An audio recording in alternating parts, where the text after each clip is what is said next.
Author's Foreword. 45 years to a framework.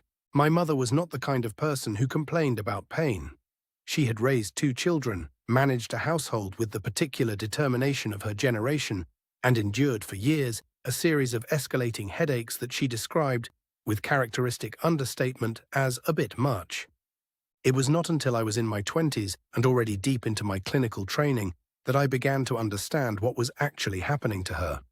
By the time I was a teenager, the consequences had become impossible to ignore. The injuries had destabilized her brainstem. What followed was a pattern that I would spend decades learning to understand.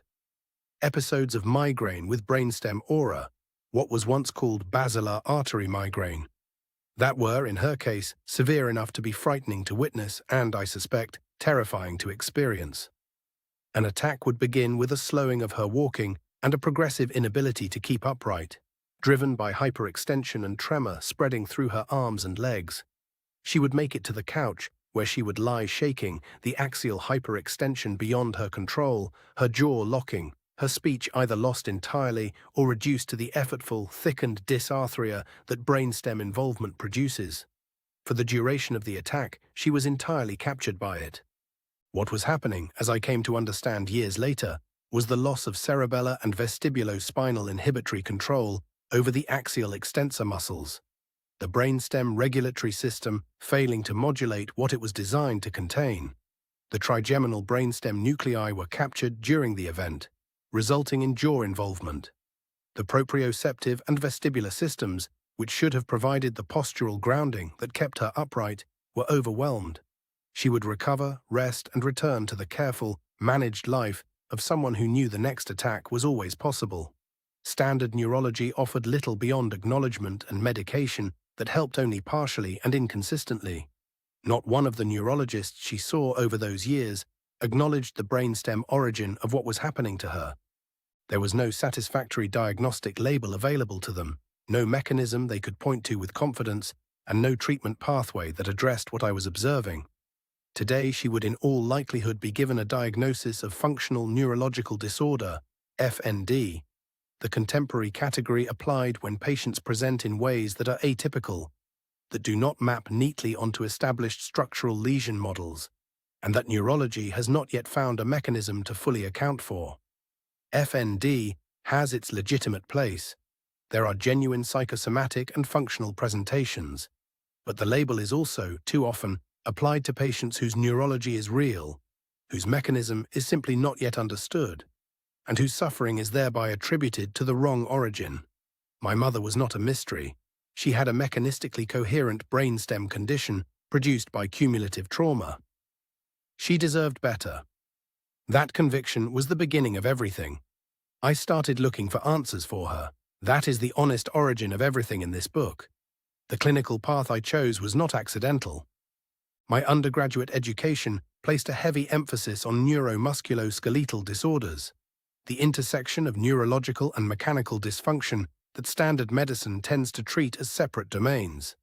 Graduate training in neuro-orthopedic rehabilitation deepened that foundation, and subsequent specialization in functional neurology and clinical neuroscience gave me the conceptual framework that made sense of what I had been observing clinically for years. Each layer of education is built on the one before it in the same hierarchical logic that the framework itself eventually described. The specific before the general, the structural before the functional, the foundational before the integrative. It was the path most likely to give me tools that the standard neurological system did not have. Tools for understanding how the lower layers of the nervous system influence everything above them, and tools for intervening at those lower layers when the conventional approaches had reached their limits. What I discovered in those early years of practice was both clarifying and deeply frustrating. Clarifying because the neurological literature, when I read it with the specific question of my mother's brainstem dysfunction in mind, offered frameworks that made sense of what I was seeing clinically in ways that standard neurology did not emphasize. The hierarchy of the nervous system. The role of the cerebellum is not merely as a movement coordinator, but as an integrator of sensory information, timing, and autonomic regulation. The dependence of higher cortical function on the regulatory quality of everything below it. Frustrating because applying this understanding clinically was not straightforward. Some interventions helped. Some made things worse. The same technique, applied to the same region, produced different results depending on factors I could not initially identify. Timing mattered. Sequence mattered. The state of the patient's nervous system at the moment of intervention mattered in ways that were real and consistent, but I could not yet fully account for them. I spent the better part of a decade trying to understand what determined whether a physical intervention helped or worsened a neurologically compromised system. The answers, which eventually became foundational to the framework in this book, took a long time to arrive, and they did not come from a single insight, but from the accumulated weight of clinical experience across many patient populations. Over the following 2 decades, my practice drew in the patients whose presentations most challenged the frameworks I had been trained with. Children with neurodevelopmental difficulties, dyslexia, dyspraxia, attention disorders, the complex spectrum of presentations that standard pediatric neurology addressed primarily through diagnosis and medication, rather than through understanding the neural architecture that underlay the functional difficulty. I worked with these children for more than 20 years, and they taught me things about the nervous system's hierarchy that no textbook had made as vivid.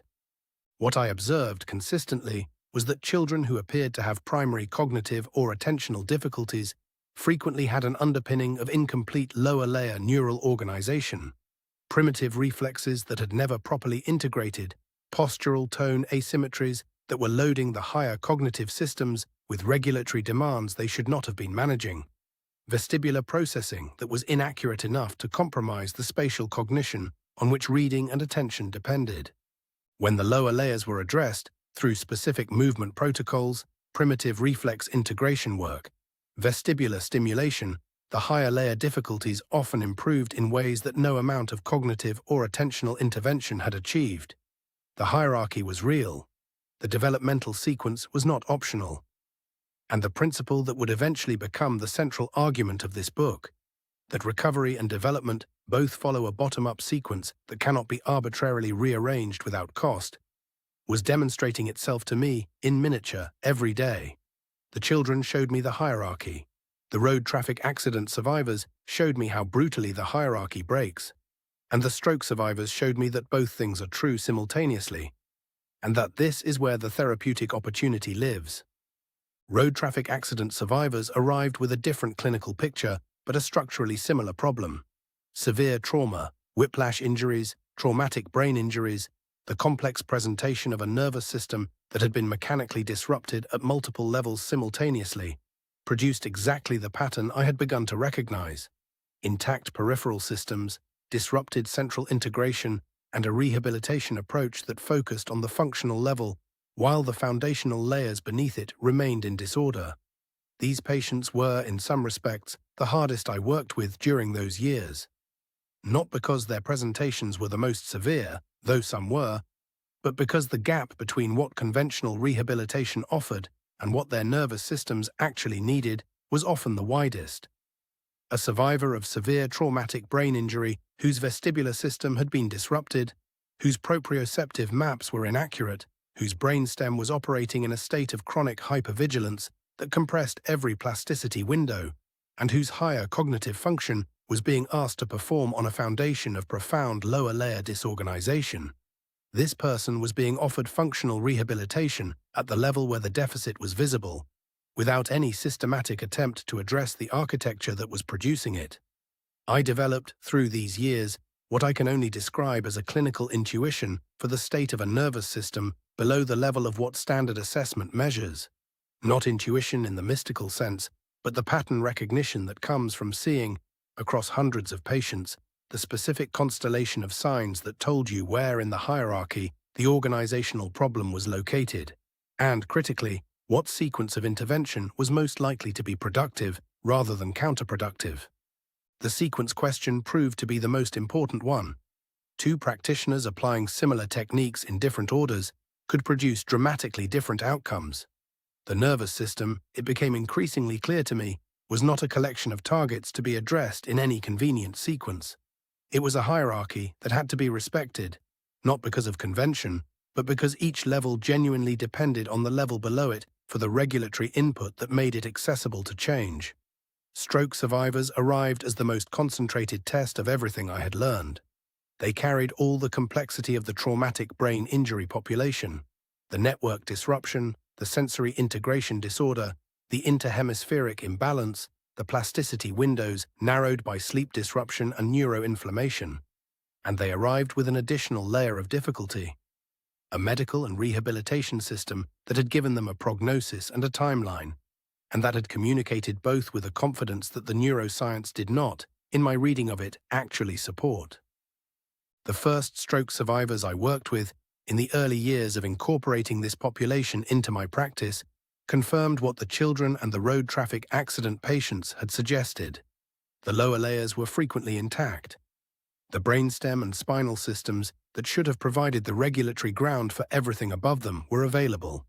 Not perfectly, not without addressing the disruptions the stroke had introduced through its effects on descending cortical drive, but available. The central pattern generators were waiting. The vestibular system could be recalibrated. The primitive reflexes that had been disinhibited by the cortical lesion could be reintegrated. And when these things were done, in the right sequence, with the right timing, with the right understanding of what each intervention was for and what it was preparing the way for, the results were different from those of the standard pathway. Not always dramatically, not in every case, but consistently different in a way that was not explicable by chance or by the passage of time alone. What I still lacked in those years was a collaborator who had experienced the other side of this framework from inside it, who knew what it felt like to be the nervous system that the protocol was designed for. Linda Roderstad and I met when she was 1 year and 10 months into her recovery from a severe stroke that had left her, in the assessment of her treating team, at the ceiling of what was recoverable. She had done extraordinary things to reach that ceiling. Her determination, her analytical intelligence, her refusal to accept a verdict she did not believe, had brought her further than her discharge prognosis predicted. But she had also reached the limits of what she could do without the specific clinical knowledge that the lower layer approach represented. What happened when we began working together was not the application of a complete and finished system. It was the collision of a clinical framework built over decades of practice with an acutely intelligent survivor's direct experience of what that framework did to a nervous system it was designed for. Linda felt things that I could not directly measure. She could report, in real time, the difference between an intervention that was driving useful change and one that was demanding more than the system could currently organize around. Her feedback refined the framework. Her outcomes demonstrated it. The improvements in spasticity were among the first things we both noticed, changes that did not fit the standard model of what could happen in a nervous system at Linda's stage of recovery, and that consistently followed the sequence of lower layer preparation that the framework specified. The improvements in functional coordination followed. The cognitive fluency returned in the way predicted by the cognitive motor synchronization model, and the specific pattern of what responded to what and in what order began to cohere into something that was no longer just clinical experience, but a documented, teachable, testable protocol.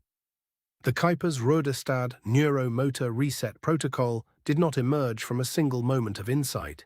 It emerged from 45 years of clinical curiosity, beginning with a mother whose brainstem was struggling, running through 2 decades of children whose nervous systems were incompletely organized, through hundreds of people whose trauma had disrupted their neural architecture at every level, and through the stroke survivors who concentrated all of those lessons into the most complex and most consequential presentation.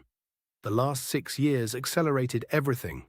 Working with stroke survivors from across the world, Nigeria, Australia, Singapore, Spain, Sweden, the Netherlands, the United States, and Canada, made the framework's universality impossible to dismiss.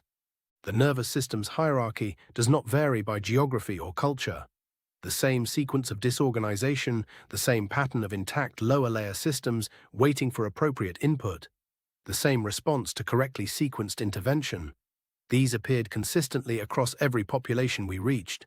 What changed the pace of development most decisively was the equipment Linda designed.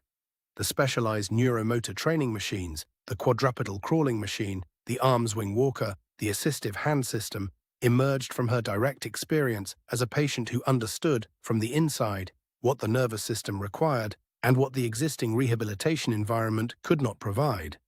They were not designed to make exercise more convenient. They were designed to provide specific afferent inputs that the framework identified as necessary and that no existing device could deliver with sufficient precision and bilateral symmetry.